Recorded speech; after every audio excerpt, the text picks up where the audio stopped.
the Dakar Rally on Supersport. Broadcast brought to you by Toyota Gazoo Racing.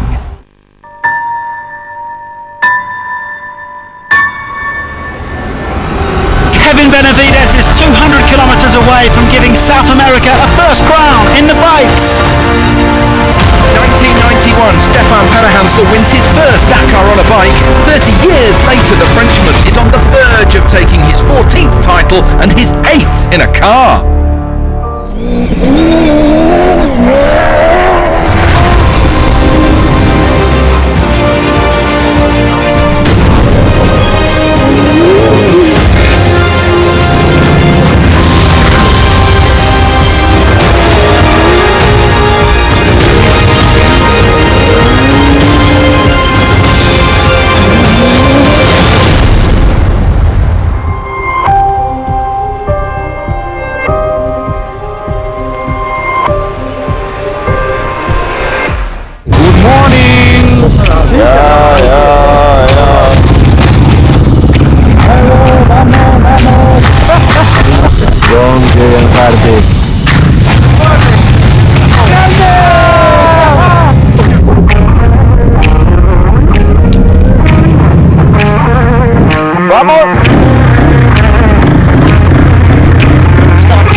Today's rest day.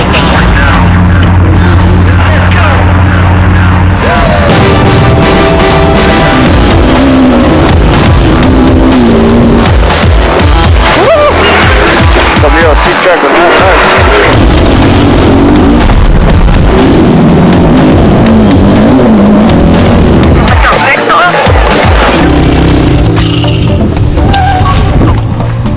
Oh, fuck it up.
We start our final stage with sad news. French biker Pierre Chapin has died after succumbing to injuries suffered in a crash on stage 7.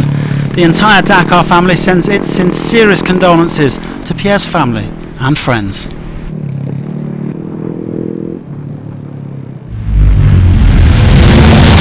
The 12th and final outing of Dakar 2021 was by no means a procession. 202 kilometres with dunes, gravel tracks and some more fiddly navigation. Well, opening has been hard work throughout this rally, and so it proved again today.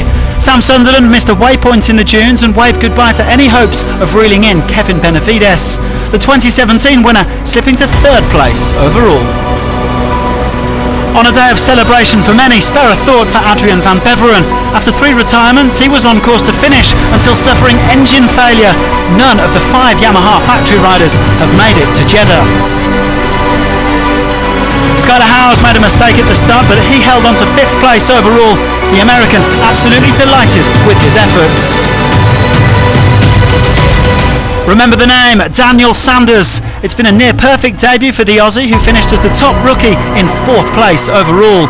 He is definitely a man to watch in future editions. Ricky Brabeck was superb in the second week, but ultimately he had to settle for 2nd place.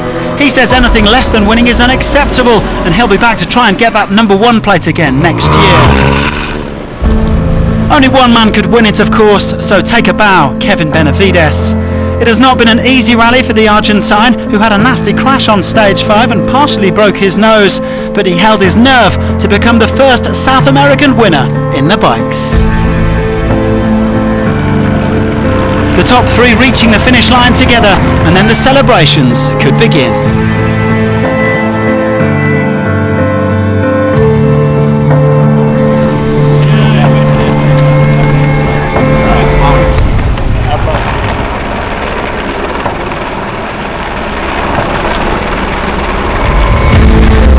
Benavides is only the 3rd non-European to win this class after Toby Price and Brabeck, whose expression here told the whole story. It is the 7th win for Honda, and it's the first time they've had a 1-2 since back in 1987.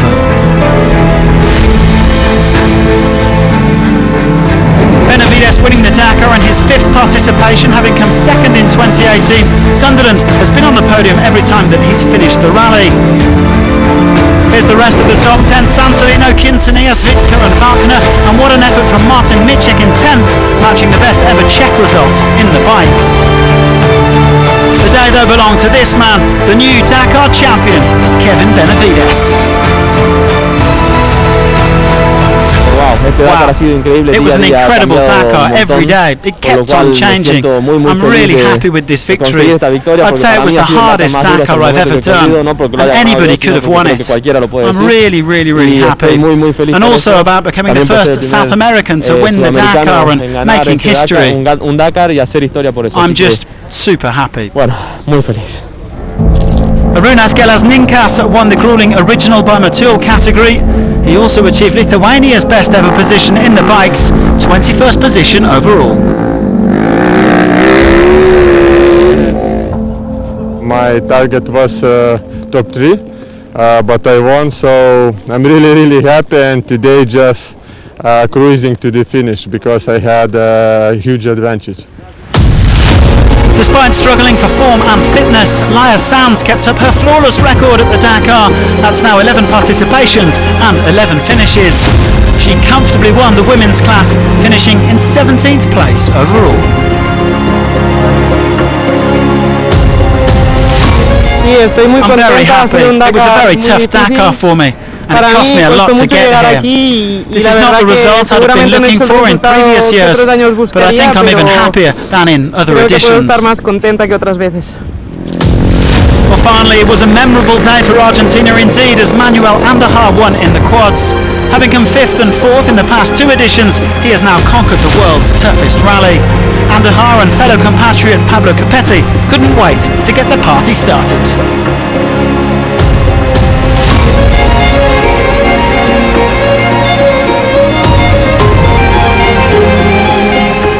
It's a very emotional moment, standing here, having won the Dakar. I simply don't have the words to describe the emotions I'm feeling right now. An all-South American podium, even if Capetti's driving with an American licence, and Thomas Cubienne has finally finished a Dakar at the 5th attempt.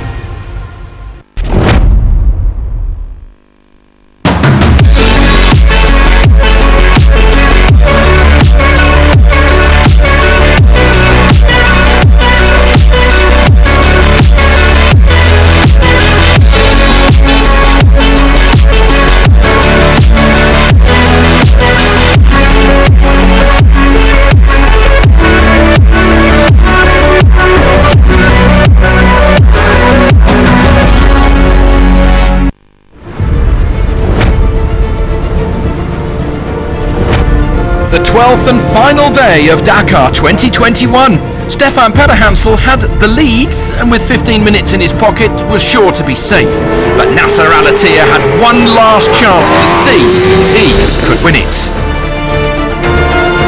Bing Long Liu and Wenki Ma headed a trio of team cars to be the leading rookies in 13th.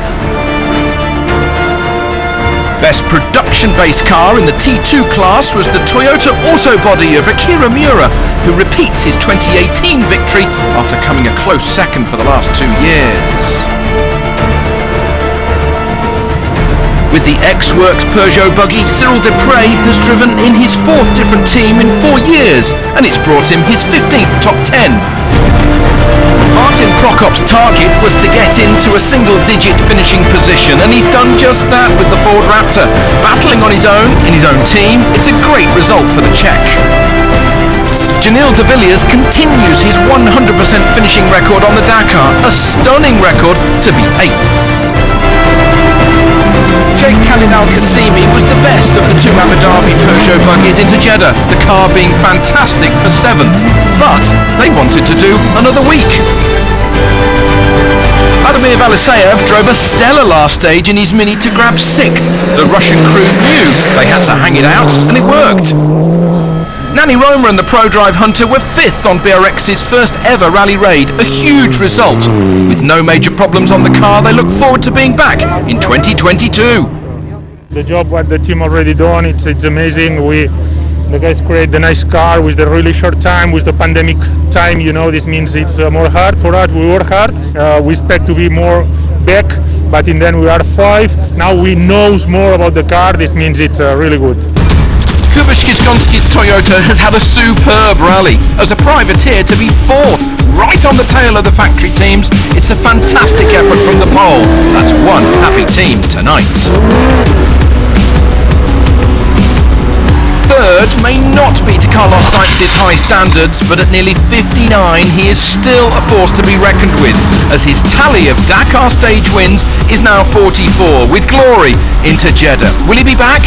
Might he be with Audi next year? Nasser Al-Attiyah tried everything possible in his Toyota Hilux over the 7,500 kilometres to try and win this one. Speed, grit, determination. He left nothing on the table to take the most prized rally back to Qatar. But in 2021, he is 2nd.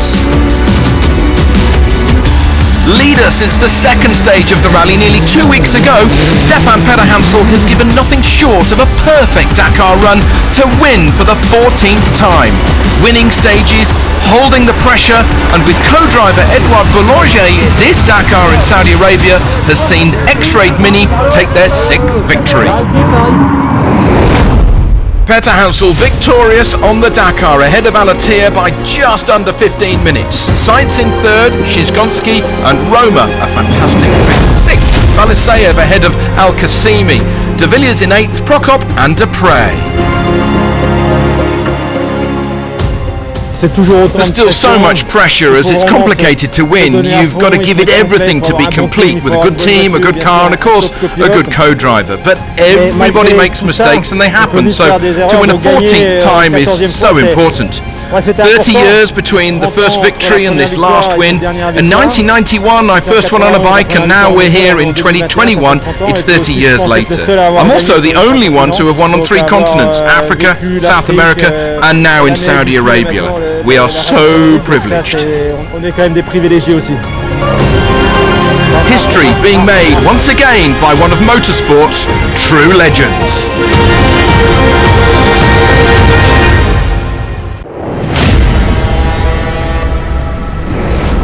In Saudi Arabia, the lightweight vehicles have again been nip and tuck over every dune on every stage. They're rugged to a point, making navigation and true endurance driving the absolute key. It's been close, with no standout winner clear until the final stages. WRC to Dakar is a huge step, but Chris Meek has done it in 2021, winning the prologue and this last sandy stage into Jeddah. He's been quick all rally, just hamstrung with mechanical gremlins here and there. He will be back. Josef Maciejek steamed ahead of the favourites to win the T3 class for lightweight prototypes, and at 63 years old, that's a huge accomplishment in a class full of youngsters. Another wise owl wins on the Dakar. Ronaldo Varela was another who used his huge experience, as this was his 20th start on the rally. Second on the stage today, he wasn't quite able to repeat his class win from 2018, but fifth is his in 2021. Nearly on the podium with fourth is a great result from Michal Goshal in his first ever Dakar. It may have been more were it not for a couple of difficult stages, but he's there for the future. On the podium, Poland's Aaron Domzala, who was a hot shot for the top spots. He led after the rest day, but then slipped, fighting hard to break the resolve of the others. It was a tremendous battle between teammates and friends. Third is his. Heading the Monster Energy Can-Am team, come the flag, was 24-year-old Austin Jones. On only his second Dakar, he led twice, but 2 punctures off the same rock was cruel luck in the second week. Nonetheless, a great result for a potential future winner. The lead swung one way then the other over the last days, but Chaleco Lopez has won the lightweight class on Dakar 2021, his second class win in 3 years. I'm very happy. Last year we came with Juan Pablo and we had to settle for third, but we're back again and I'm so happy for our country, for Chile. Thank you so much for everyone for the support. Chaleco confirmed as the victor, 17 minutes ahead of Jones, Domzala in third, Goshal and Varela. Come home and stay with me. Let me